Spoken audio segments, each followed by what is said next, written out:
So, how's it going? What's up? Welcome to Zirkzank Says. This is a very special episode because it's April Fool's Day, and you know how we celebrate April Fool's Day?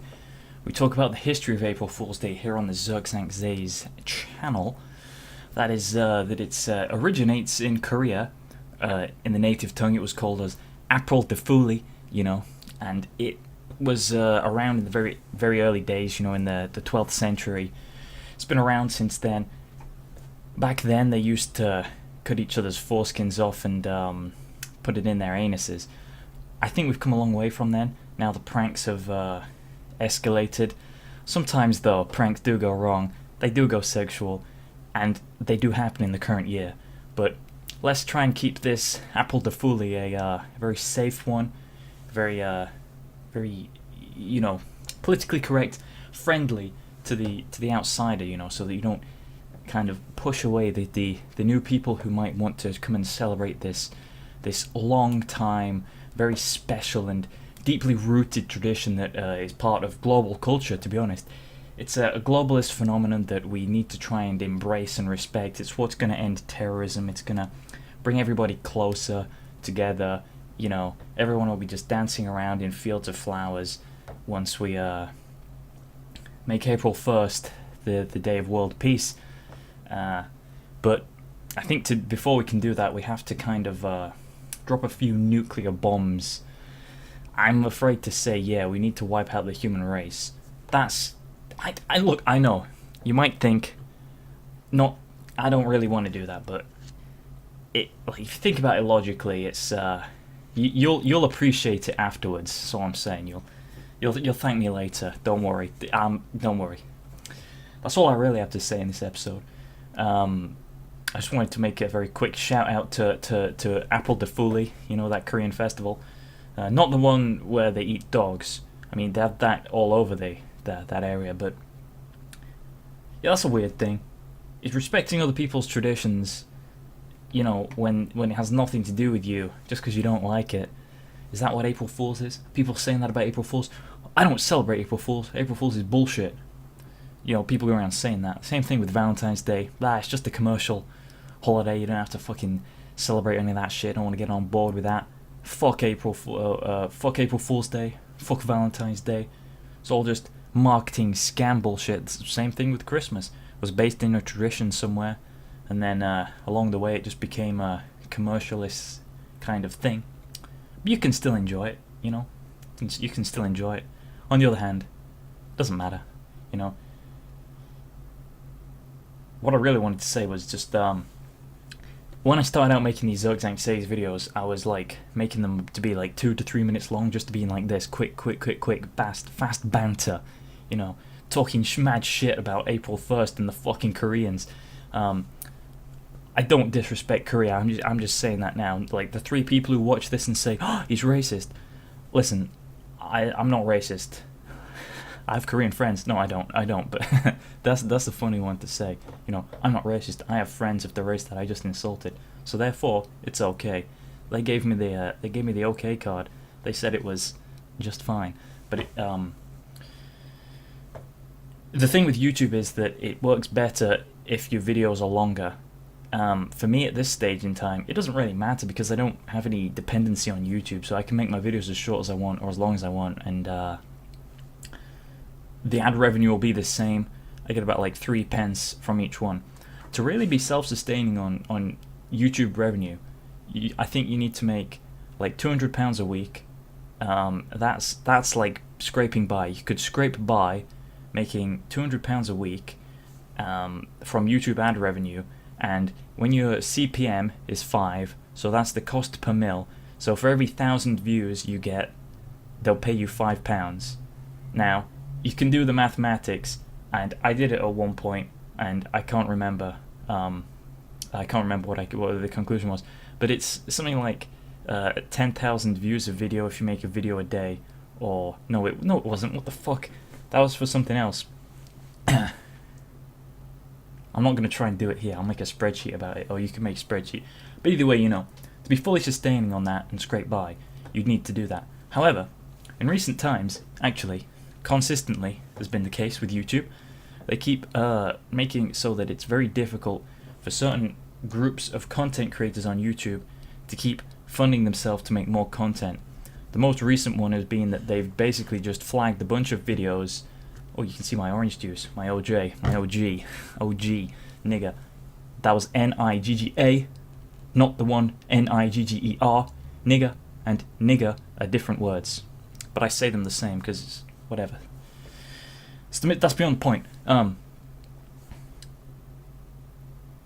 YouTube changes all the time, and people get kicked off it, and new people come into it constantly. It's just like a revolving circle thing. But I think it's dumb to invest all of your livelihood into something that's as unstable as YouTube. Now, I'm not saying you shouldn't put all of your effort into making videos, but you shouldn't invest all of your livelihood into it, because, you know, Google could literally just shut down YouTube one day and you'd be fucked, and they have every right to do so.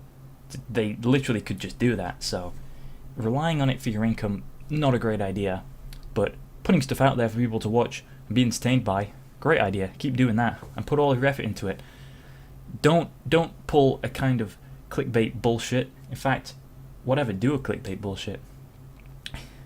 You know, or do an unedited video where you're just talking like me. Do whatever you want to do, but don't complain when it gets taken away from you, because, you know, everybody has to deal with loss every now and again. It's just a part of life. You know, sometimes you say it doesn't have to be this way. Like, it really doesn't. YouTube doesn't have to be this fucking. What they're doing is very silly. It makes sense from a business perspective on their part that they want more advertiser-friendly content, so they get rid of the stuff that doesn't align with the political agenda. Let's not get into this all right now, but that's what they're doing. They're pushing a thing, and any kind of any kind of content that isn't just as plain neutral as somebody opening up a Kinder Egg. Someone who opened up a Kinder Egg is about the most neutral kind of advertiser-friendly content that they promote on YouTube. Those videos have millions and millions of views, by the way. So, hundreds of millions of views. So, I don't know what's going on there. But that's what they want content to be. They want long videos. So, the longer your videos are, the better. What are we on? So, like, almost 8 minutes. The longer your videos are, the better for YouTube as a platform. And the less controversial you are, the more popular your videos get to be. So I talk about a lot of very controversial things, controversial in the grand scheme of things, and controversial to my own personal life as well. So that's not advertiser friendly, but the channel is so small at this point that it doesn't actually affect me. So I'm not going to complain about that, but I am going to say to people, if you're depending on YouTube, like I said, you're getting the bare minimum to survive, or just above that. You need to have a backup plan. So don't say that it sucks. Sure, it sucks. A lot of things suck, but you can't control what they're doing. You can't ever control other people and say, stop this. I want this. I want YouTube to stay the way it is. You know, you don't get to do that. Although, it might have just been an April Fool's joke, a very elaborate one. Celebrating the Apple de Foolie, they could be. Next week we'll find out that, hey, YouTube has fixed itself and it's a great haven all of a sudden again. That would be nice, but listen, we know YouTube is just doing this permanently. Anyway, happy April Fool's Day, and the other holidays. I really don't know where it's celebrated from. I know it's not from the 12th century in Korea. That was a joke. That was a prank. I just got you good.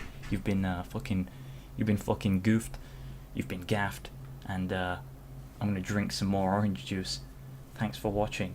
I've been the Zirkzank, and I still probably will be in the future. So that's how the cycle goes. The past, the future, and the present. You know, except the present.